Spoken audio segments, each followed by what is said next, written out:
Cavalcade of America, presented by DuPont, maker of better things for better living through chemistry.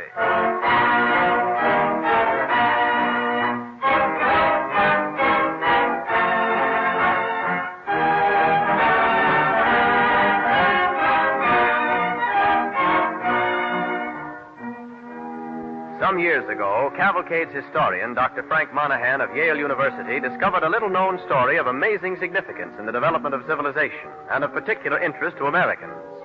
Through Dr. Monahan's further research, Cavalcade is able to bring you that story tonight. It is an example of this nation's pioneering spirit in the achievements of aviation. It's about the first successful aerial flight in America by a Frenchman, Jean-Pierre Blanchard. Our play was written by Garrett Porter, and starring in the role of Jean-Pierre Blanchard is Edwin Jerome of the Cavalcade Players. The orchestra and the original musical score are under the direction of Don Voorhees. DuPont, maker of better things for better living through chemistry, presents Edwin Jerome as Jean-Pierre Blanchard on the Cavalcade of America.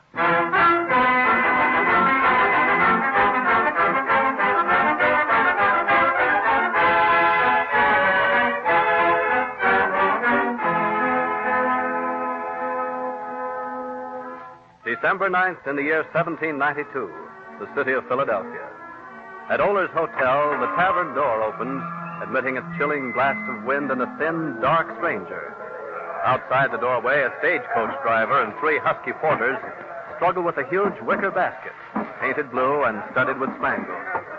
Easy, my friend. Here is the innkeeper. He will help us. Welcome to my inn, stranger. Monsieur, I regret this inconvenience I caused, but your doorway seems to be too narrow for my basket. I'd say it was your basket that's too big. What is it makes it so heavy? There is a balloon inside. A balloon. A balloon? But certainly, my friend. Here, you see, it is a balloon, as I say, all folded up.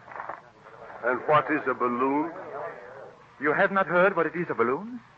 Oh, well, then I have arrived in America just in time. You shall see, my friend. You shall see me rise majestically from the earth and vanish into the clouds.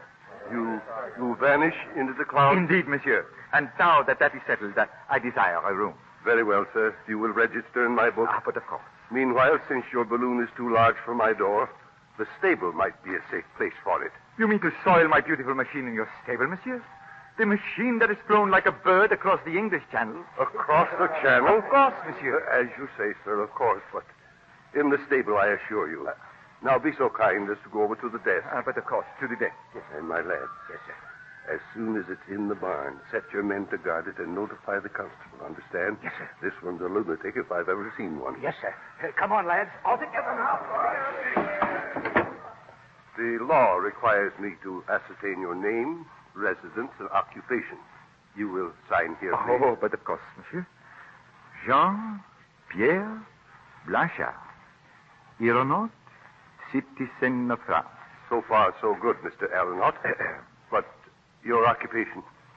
My name is Jean-Pierre Blanchard, monsieur. B-L-A-N-C-H-A-R-D. Aeronaut is my occupation. Aeronaut. You know, it is derived from the Latin. Aero meaning air. I fly through the air in my balloon, you see? In that case, sir, I'm afraid I must ask you to pay in advance.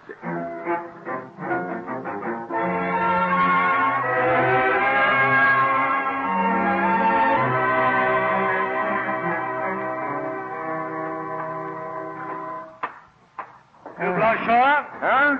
But yes, I am Jean-Pierre Blanchard. And you, monsieur? Your host informed me I might capture, that is, find you here in the stable, Monsieur Blanchard. I represent the city authorities of Philadelphia. Oh, well, I was fortunate enough to meet your good Dr. Franklin in Paris, monsieur. It was he who encouraged my ambition and invited me to come to America. Yeah. Dr. Franklin's been dead and gone these 2 years or more. Alas, yes. I had hoped the one who drew the lightning from the clouds might live long enough to witness my first ascent to them in America. Eh? Well, now this about Dr. Franklin does put a new light on the matter, I admit. Ah? But even so, you'll have to come along to the city council to straighten everything out. Oh, monsieur, I have not yet earned all these honors. I shall bring my aerostat, that is to say, my balloon to your council, eh? Well, I don't know, sir, that'll be necessary. But, alas, my balloon, it is damaged, though not beyond repair. Could you recommend to me a competent sailmaker? Oh, sailboat, eh? In a way, yes, but I require a sailmaker to mend this rip you see here. It must be repaired if I am to fly. Oh, I can see that. Yes, sir. Yes, but yes. First, about the council. Oh, yes, monsieur. Of course, the official welcome. Well, let us go at once. But on the way, I would like to see a printer. Oh, yes, I must see a printer.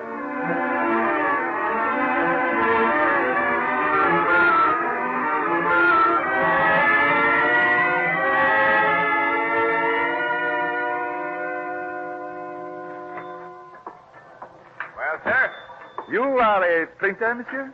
see for yourself. Ah, good. Well, I wish 500 of these cards printed. Yeah. Ah, so you're the balloon man. I've heard of you. Ah, yes? Well, then, monsieur, I need 500 subscriptions at $5 each to cover the expenses of the balloon ascent I propose. $2,500. Yes, monsieur. Costs a mint of money, don't it? Oh, the spectacle is cheap at that, at any price. But the printing, combien? Well, if I print them for you, it might hurt my business. Huh? Ain't possible to fly. I know Wilcox. Wilcox? Wilcox? Yeah, Wilcox. He tried to fly once. Oh? Out on the banks of the Schuylkill it was. Oh? I don't know whatever possessed him to try it, unless it was the devil, as they say. Or what amounts to the same thing, the American Philosophical Society. This Wilcox attempted an ascent in a balloon? One balloon, you say? Uh-huh. 47 of them tied together. 47, monsieur? And when he got off the ground, he cut the balloon free with his knife. Come down quicker than he went up, I can tell you. Well, what else could the fool expect? Huh? But his whole procedure was wrong, my friend. Come. Print my subscription card. Here. I shall pay you as I pay the innkeeper. In advance. I might, but it'll be $5. Oh, monsieur, you drive a sharp bargain. That is the price of the subscription, but I suppose you must have it. And a free ticket? Oh, yes, of course. And now I must hurry to the council.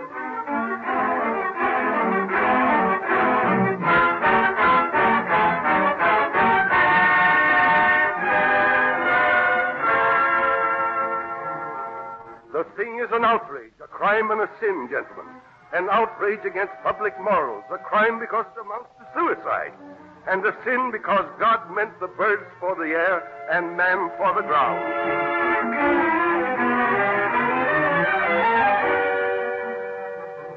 This infringes upon our vested rights as a common carrier, sirs. We ask you, what will happen to the investment in stagecoaches if this monsieur, or whatever he calls himself, Blanchard, sets up his absurd aerial vehicle?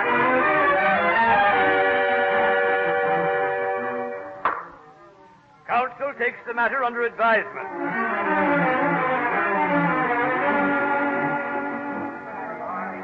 We, the undersigned, do hereby protest to His Excellency Governor Thomas Mifflin against the proposed balloon ascent of Monsieur Blanchard, the said ascent being in defiance of all laws, scientific, philosophic, and divine.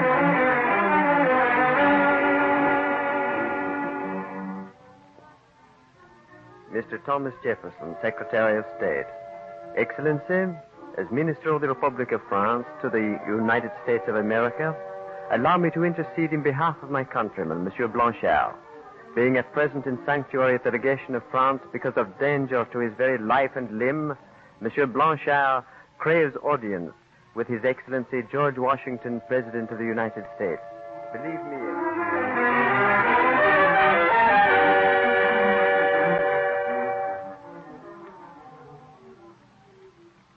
Come in, Monsieur Blanchard. Come in. Thank you, Monsieur le President. It seems, Monsieur Blanchard, that we Americans do not understand your experiments. It is all very discouraging, Mr. President. I myself have become confused. In my own mind, you understand? Indeed. Yes. And I'd hoped you might explain it all to me. For I confess I understand it no better than anyone else. Oh, but it is all very simple, Excellency. Very simple. If I could only explain the balloon to you, perhaps I might win your support. Tell me, what makes it go up? It is the gas called hydrogen, monsieur. I obtain it by pouring oil of vitriol on iron filings in a huge retort. Oh? Hydrogen, you see, is released and fills the balloon. It is lighter than air, you see, and so it rises. It is unbelievable. Oh, but not at all. Oh, no doubt. It's all true, monsieur. I do not really doubt your word, sir. Still, I don't see how you steer it once it is up. Well, monsieur, I have tried wings. I have tried all. But best of all are the different air currents at different levels. Well, that may be very clear to an expert, Monsieur Blanchard, but to me, But, Excellency, it is simple. Very simple. I throw off ballast to rise. I release gas to descend. Well, no doubt it will all seem perfectly clear when we see this remarkable ascent. Oh, you mean that I have won your Excellency's support? That I may proceed with my plan? Of course, Monsieur Blanchard. You get on with your arrangements, and if you encounter any more difficulties, refer your critics to me. I'll see that your opponents are denied the privilege of witnessing this marvel of the age.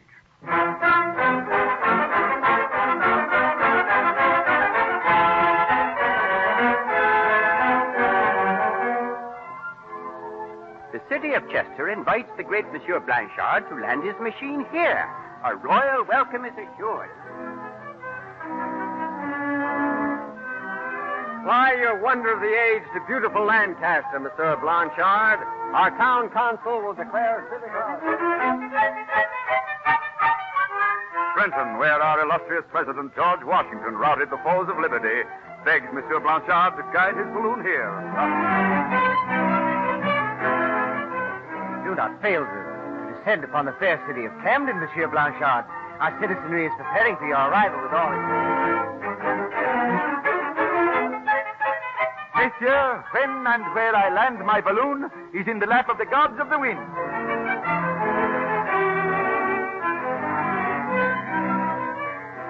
Monsieur Blanchard's aerial flight is positively fixed for Wednesday, January 9th, 1793, in the prison courtyard at 10 in the morning precisely, weather permitting.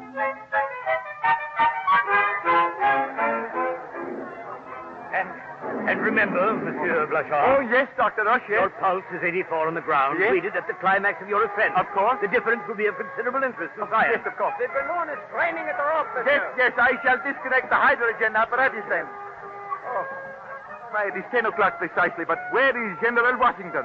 Oh, let us check my equipment again, Francois. Let me see. Mr. Bates' barometer, Dr. Wistar's bottles to sample the upper air, ballast, refreshment. Good. Oh, Monsieur le President arrives.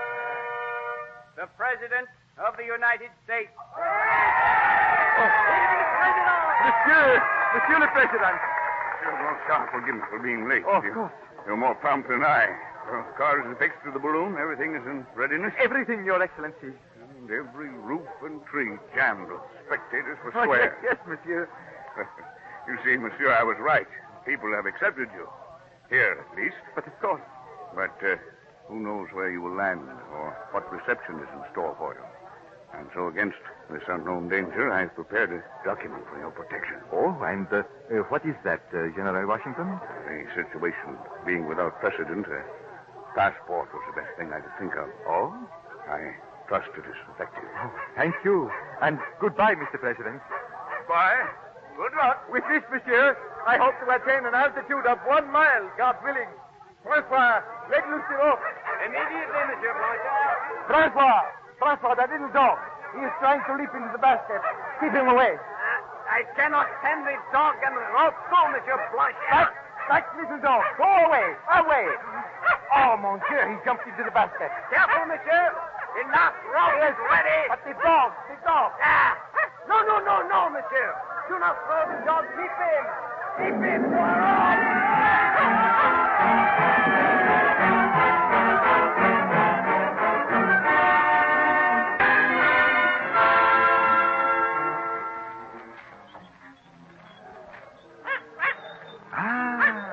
What a sight. You enjoy the ascent, little one? So easy and majestic? What is your name? You are an American dog, so you must have an American name. Jonathan. 200 fathoms up we are, Jonathan.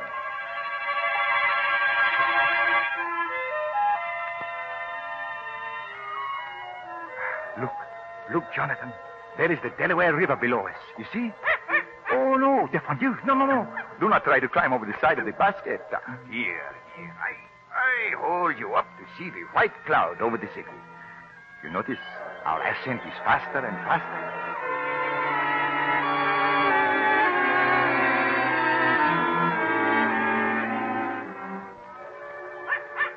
Now then, my Jonathan, we have tossed away all our ballast. We are now at 5,812 feet. The highest level the beautiful machine can reach. Oh, we are a success, you and I. Yes, of course.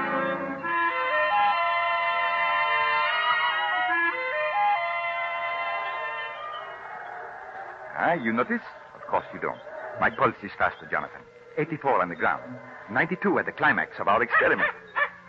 Now, Jonathan, we open the valve. You notice? Our descent is gradual and uniform. But to the east is a mist. To the south, a fog. Where shall we land?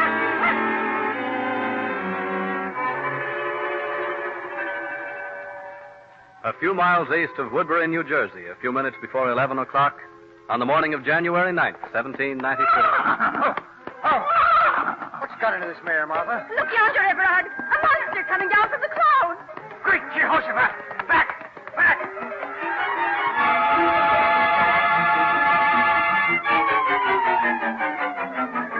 Land of Goshen! What's that, Mariah? The devil's work, surely. And coming right for the house.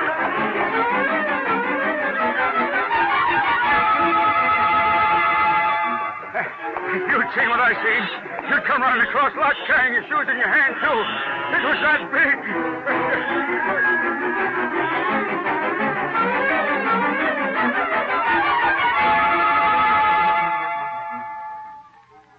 Joseph, I wouldn't shoot it if I was you. No, Everard? What would you do then? Surround it. Take it alive, that's what. He's right, Joseph. The musket's no good against the devil. And that must be the devil himself climbing out of that basket. Good day, my friend. Who and what be? Shh, Everard, don't I be a am fool. Jean-Pierre Blanchard, and you are not. I have just gone from Philadelphia in 45 minutes. So? Talks like a man, Joseph. Not like I ever seen. And I've been clear to Elizabethtown. Philadelphia's 15 miles, stranger. Don't sound within reason. Oh, Go ahead and surround the assure lads you. while I keep his attention. It is Spread out good, from the my brush. friend. But tell me, where are your friends? Oh, come, you are not alone. No. Oh, thank heaven, I'm not alone at that. All right, lads, all together. Now, I can have you, please. All right, lads, bring down here. I expect him is here. Let's have a look at him. Now, look here. He does look like a human being, Everard. But of course, monsieur. I am a human being like yourselves. Let me up, if you please. No, hang on to him, men. Don't let him get away. I have a paper here from General George Washington. Washington? Yes. Suppose he has, lads? Let's see it. All right, where is it? It is here. Let me up. Here is Monsieur le President's passport. Well, read it, my friend. Trouble is, stranger, none of us can't read. You mean you are all illiterate? I wouldn't know about that, stranger, but Everard's right. Mom, you forgot I have to school in. Let me read it. Oh, that's right. My boy can read. Oh, then take this passport, my boy, and read. The bearer hereof, Mr. Blanchard, a citizen of France, proposes to ascend in a balloon from the city of Philadelphia at 10 o'clock a.m. this day. You see? These are therefore to recommend to all citizens that they receive and aid him with that humanity and goodwill which may render honor to their country and justice to an individual so distinguished by his efforts to establish and advance an art in order to make it useful to mankind in general.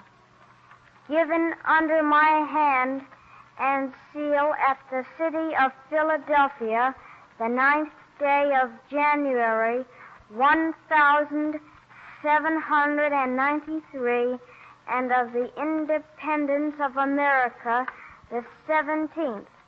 Signed, George Washington. I'll be gone. George Washington himself. All right, lads, all right. That's enough. Well, Mr. Blanchard, if General Washington says you're all right, you are. Yes, that's right. Thank you. I shall convey those sentiments to your president, monsieur. And now I should like you, all of you, to escort me to the nearest tavern where you are to be my guest. Oh, well, that'd be the tavern at Woodbury. Come on, lads. All of us carry his basket on his shoulders. 1, 2, 3.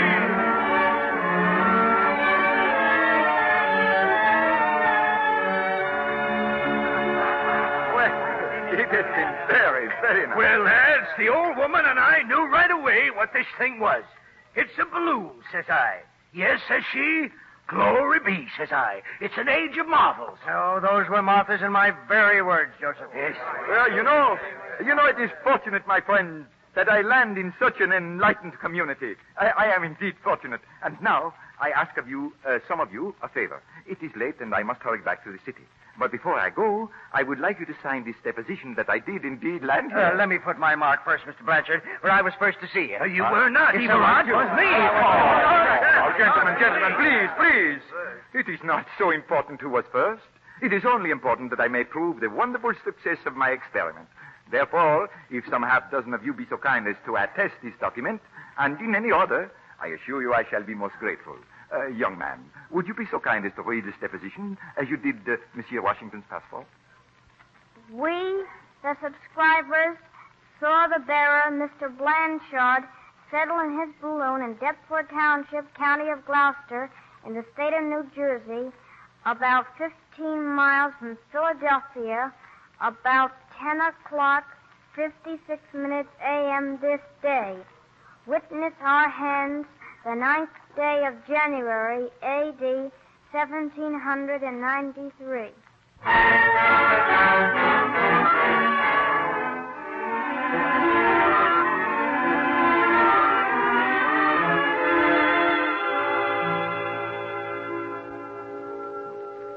And that, Monsieur le President, is the story of my flight.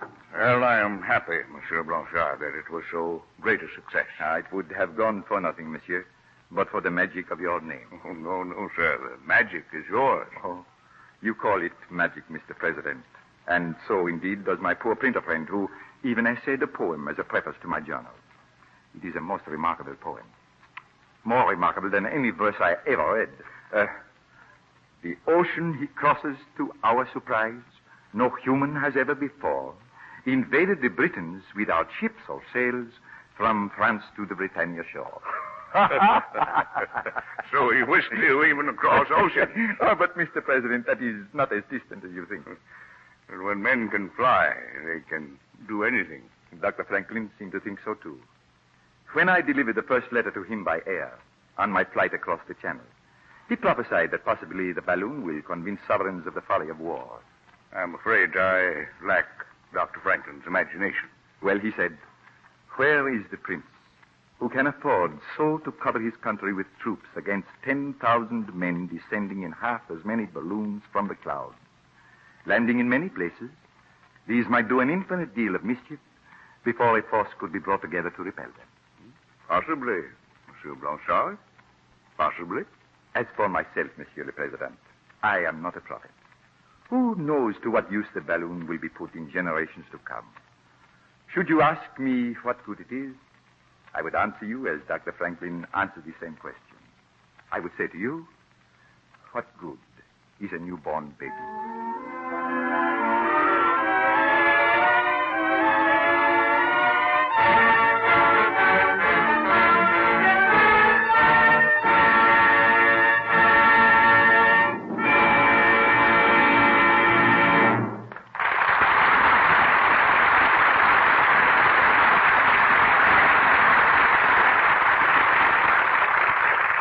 For their performance of the story of Jean-Pierre Blanchard and the first successful flight in America, the Cavalcade of America thanks Edwin Jerome and the Cavalcade players. And now DuPont brings you news of chemistry at work in our world. In our time, an army doesn't march on its stomach as it did in the time of Frederick the Great. It rolls on wheels and it flies on wings. And the fuel that rolls it and flies it is oil, hidden away in the earth in geological epochs that never knew the sound of a marching footfall. Oil for battleships and airplane carriers. diesel oil for tanks, trains, and submarines, 100-octane aviation gasoline. And the industry behind the Army uses still more oil. Not only that, but national defense calls for the petroleum hydrocarbons that are one source of TNT and other military explosives. It isn't hard to understand why petroleum products are so vital to American defense plans. Where in the last war an Army division used 4,000 horsepower, today the same division, mechanized, uses 187,000. Luckily, the United States is responsible for 61% of the world's oil production. Within its borders, along with 400-odd refineries in 36 states, there is more crude oil and natural gas than in any other country. If necessary, 2 million gallons of 100-octane aviation gasoline can be made per day. Gasoline that flies a plane 30% farther and faster, enables it to carry 20 to 30% more load, lets it climb 25% more rapidly, and doubles the working life of the motor. If it becomes necessary for America to ration her oil, it will only be because it is agreed that oil for defense and transport for defense are more important than for pleasure and comfort. In the production and processing of petroleum, chemistry is an invaluable partner.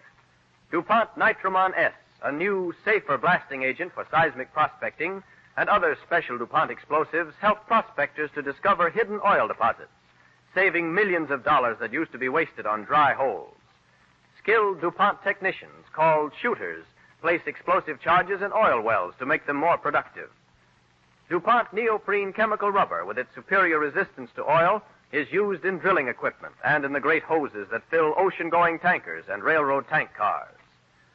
A whole list of DuPont chemicals is used in oil refining, among them solvents, acids, and doctor solutions, as petroleum engineers call them. DuPont inhibitors stabilize the high-octane gasolines made by modern cracking processes. DuPont addition agents reduce the oxidation of lubricating oils and increase the strength of oil films. DuPont chemicals serve as bases for extreme pressure lubricants designed to stand up under tons of pressure. DuPont plastics protect the underground pipelines that carry oil across country. And DuPont finishes protect the storage tanks, the trucks, and the oil tankers at sea. Service to the petroleum industry, a service doubly vital to us at this time, ranks high indeed among the better things for better living through chemistry.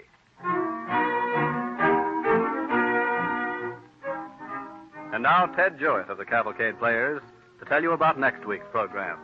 Next week, the Cavalcade Players present a radio play called The Mystery of the Spotted Death, the story of a group of men whose lives were devoted to fighting a plague called Rocky Mountain Fever, caused by ticks, a scourge wreaking death and desolation among the people of the mountain regions of Western America. We hope you'll join us for this broadcast next week on the Cavalcade of America.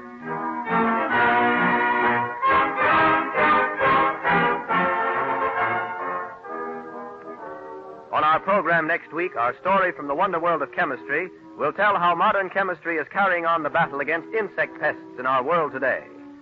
On the Cavalcade of America, your announcer is Clayton Collier, sending best wishes from DuPont.